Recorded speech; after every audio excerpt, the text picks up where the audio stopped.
Une deuxième catégorie de vente qui est interdite, non pas parce qu'elle est illicite en soi, mais pour un élément extérieur. C'est de vendre quelque chose de licite alors qu'on a la certitude ou bien la présomption, la forte présomption qu'elle va être utilisée dans l'illicite. Et les savants expliquent cela en disant La yajuzu bay'u ma qusida bihi al-haram. Et ceci est l'avis de la majorité des savants parmi les malikites, les shafi'ites et les hanbalites.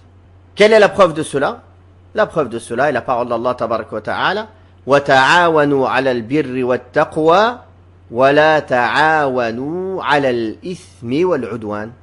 Entraidez-vous à l'accomplissement de la bienfaisance et de la piété et ne vous entraidez pas à l'accomplissement du péché et de la transgression. Donc, si on a vendu ou donné un couteau à une personne que l'on sait qu'il veut tuer avec, quel est le jugement? On est associé à son péché, n'est-ce pas? Vous allez me dire, mais est-ce que vendre un couteau c'est haram? Non, c'est pas haram vendre un couteau, c'est halal. Vendre un couteau c'est halal en islam. Alors pourquoi tu rends haram ce qu'Allah a rendu halal? Non, je rends pas haram ce qu'Allah a rendu halal. Je rends haram ce qu'Allah a rendu haram. D'aider au haram. Quand on dit aux gens, ne vendez pas du parfum aux femmes qui se parfument dehors. Et dit, pourquoi tu vends haram ce qu'Allah a rendu halal? Non, je rends haram ce qu'Allah a rendu haram. D'aider une femme à faire le haram. Par exemple. Vous allez me dire, oui, mais on peut plus rien vendre alors, on peut plus rien faire. Non, alhamdulillah. La porte du halal est très large. Et je vais détailler pour que ce soit plus clair.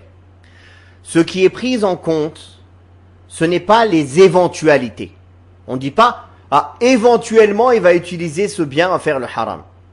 Ou sûrement, peut-être, il va utiliser ce bien à faire le haram. Mais on n'a aucune certitude, ni même une présomption très forte. Non, ceci n'empêche pas la vente. Ce qui empêche la vente, c'est la certitude.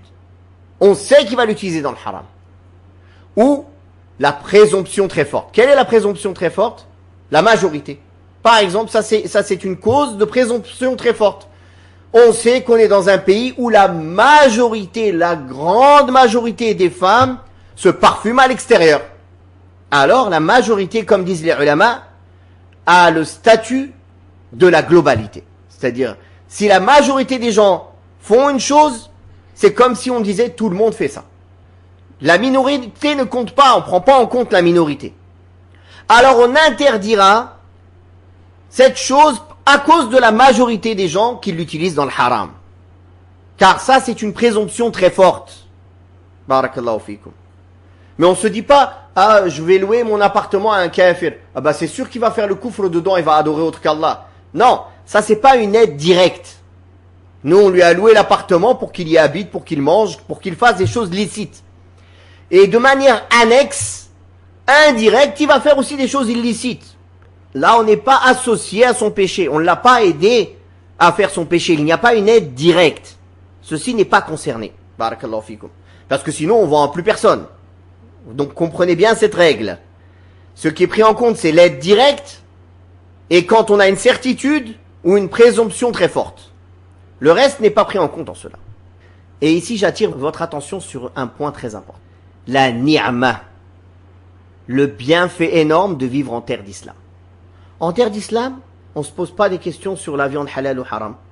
L'État a pris la responsabilité de le vérifier. On dit bismillah, on mange. C'est pas comme vous en France là. En terre d'islam, on ne se dispute pas pour les horaires de prière.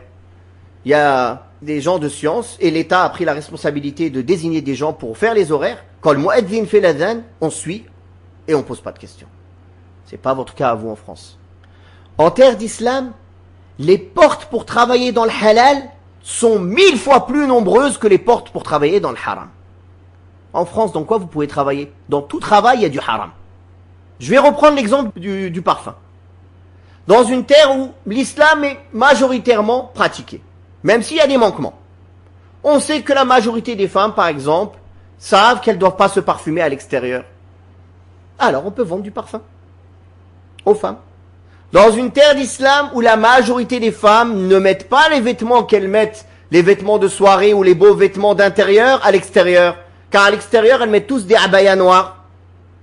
On peut vendre n'importe quel beau vêtement permis pour femmes, car en général, elles vont pas le mettre à l'extérieur. Et ici, la minorité ne nuit en rien. Que certaines personnes l'utilisent dans le haram, ou qu'une minorité l'utilise dans le haram, ça ne nuit pas, ça ne rend pas illicite, cette vente. Vous voyez, subhanallah, la difficulté de vivre dans le haram, de vivre dans le haram, effectivement, de vivre en terre de kufr, qui est vivre dans le haram au bout du compte. Toutes les portes se ferment. En terre d'islam, toutes les portes s'ouvrent.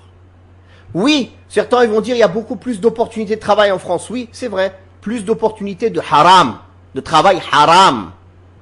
Ou au minimum très douteux.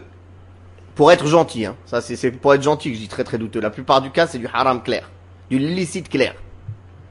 Alors qu'en terre d'islam, alhamdulillah, il y a beaucoup d'opportunités dans le halal.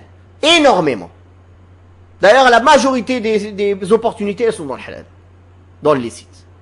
Donc peut-être que vous voyez dans le nombre, il y a moins d'opportunités. Mais c'est pas comme ça qu'il faut voir. Car normalement, le musulman, il ne compte pas les opportunités illicites. Il les prend pas en compte. Car c'est illicite pour lui. Si on élimine l'illicite, vous allez voir qu'en fait, il y a beaucoup plus d'opportunités de travail dans le monde musulman. Mais comme le musulman, maintenant, il réfléchit plus comme ça. Pour lui, le licite et l'illicite, c'est pareil. Bah, dans ce cas-là, il réfléchit différemment. Peu importe, je mange du haram. Je donne à manger du haram à mes enfants. Peu importe, je mets ma religion en danger et ceux de mes enfants en danger. L'important, je vis dans le confort. C'est tout. Réfléchissez bien à tout cela. Tous ceux qui ont fait la hijra, ils comprennent cette parole beaucoup mieux que moi. Car ils l'ont tous pratiquée. Et ils l'ont tous vu de leurs yeux et ils l'ont tous vécu. Barakallahu fikum.